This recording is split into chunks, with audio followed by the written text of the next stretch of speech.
सोचिए, तेहरान में बैठा एक नेता,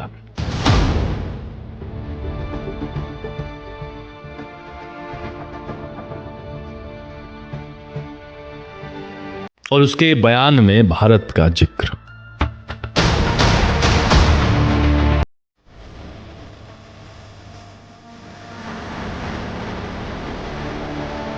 सवाल उठता है, क्यों पिछले 10-15 सालों में अली खामनेई ने सीधे भारत के किसी खास कानून पर टिप्पणी नहीं की थी, लेकिन उसने कई मौकों पर वैश्विक मुस्लिम समुदाय की बात करते हुए भारत का नाम लिया। 2019 में जब भारत ने जम्मू कश्मीर से जम्मू एंड कश्मीर का विशेष दर्जा हटाया, आर्टिकल 370, तब खामनेई ने कहा कि वे भारत सरकार से न्यायपूर्ण नीति अपनाने और कश्मीर के मुसलमानों के प्रति दबाव और उत्पीड़न रोकने की उम्मीद करते हैं।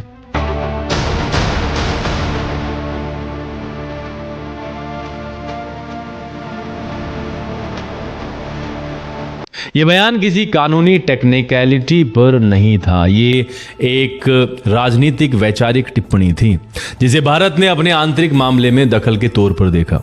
फिर 2024 में पैगंबर मोहम्मद के जन्मदिन के अवसर पर इस्लामी एकता का संदेश देते हुए खामनेई ने सोशल मीडिया पर कहा कि अगर दुनिया के मुसलमान भारत, गाजा और म्यांमार में मुसलमानों की पीड़ा को अनदेखा करते हैं तो वे खुद को मुसलमान नहीं कह सकते।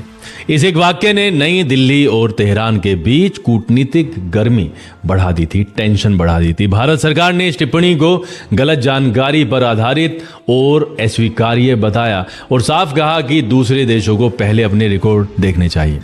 यानी संदेश साफ था, भारत इसे अपने घरेलू मामलों में हस्तक्षेप मानता है। लेकिन यहां एक बड़ी तस्वीर भी है, भारत और ईरान के रिश्ते सिर्फ बयानों से तय नहीं होते।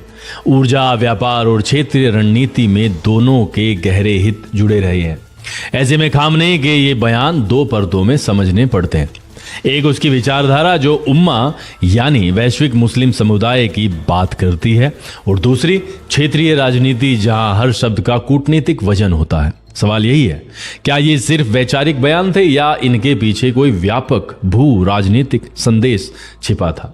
अब सवाल ये है कि क्या ये बयान अचानक थे या एक पैटर्न का हिस्सा?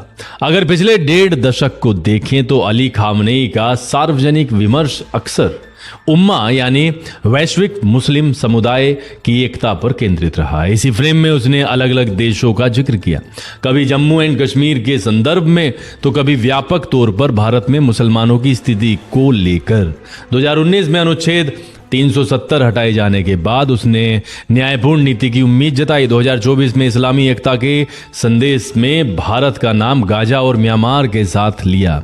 पैटर्न साफ है, किसी विशिष्ट भारतीय कानून की तकनीकी आलोचना नहीं बल्कि वैचारिक अपील और प्रतीकात्मक संदर्भ। दिल्ली की प्रतिक्रिया भी उतनी ही स्पष्ट रही।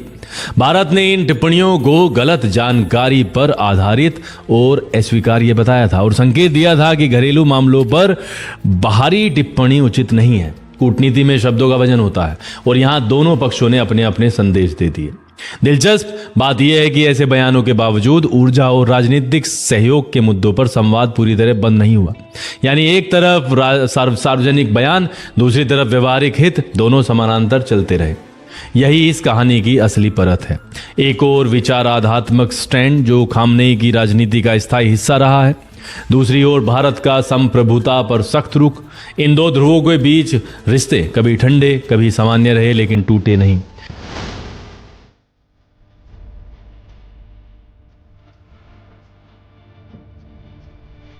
सवाल यह है, क्या ये बयान सिर्फ घरेलू दर्शकों के लिए थे या क्षेत्रीय संदेश देने की रणनीति? जरा एक कदम पीछे हटकर देखिए।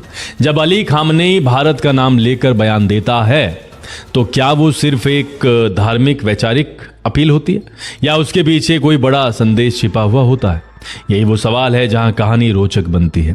2019 में जम्मू एंड कश्मीर के घटनाक्रम के बाद न्यायपूर्ण नीति की उम्मीद जताना हो या 2024 में भारत का नाम गाजा और म्यांमार के साथ में जोड़ना हो, ये शब्द यूं ही नहीं चुने जाते। अंतर्राष्ट्रीय राजनीति में हर सार्वजनिक वाक्य कई दर्शकों के लिए होता है, घरेलू श्रोता, क्षेत्रीय खिलाड़ी और वैश्विक ताकतें। और यहाँ सबसे अहम बात, भारत की प्रतिक्रिया। नई दिल्ली ने साफ कर दिया था कि भारत के आंतरिक मामलों पर टिप्पणी स्वीकार्य नहीं है, और यही वो मोड़ है जहां भारत की नीति समझ में आती है। बयान का जवाब बयान से, लेकिन रिश्तों का फैसला हित से। भारत एक सभ्यगत राष्ट्र है जिसकी अपनी लोकतांत्रिक संरचना और संवैधानिक प्रतिक्रिया है या प्रक्रिया है। बाहरी टिप्पणी पर सख्त जवाब दिया गया, पर संवाद के दरवाजे बंद नहीं किए गए। यही मैच्योरिटी है, भावना नहीं, नीति से जवाब। अब जरा पर्दे के पीछे की तस्वीर देखिए। एक तरफ विचारात्मक बयान, दूसरी तरफ ऊर्जा, व्यापार, क्षेत्रीय संपर्क।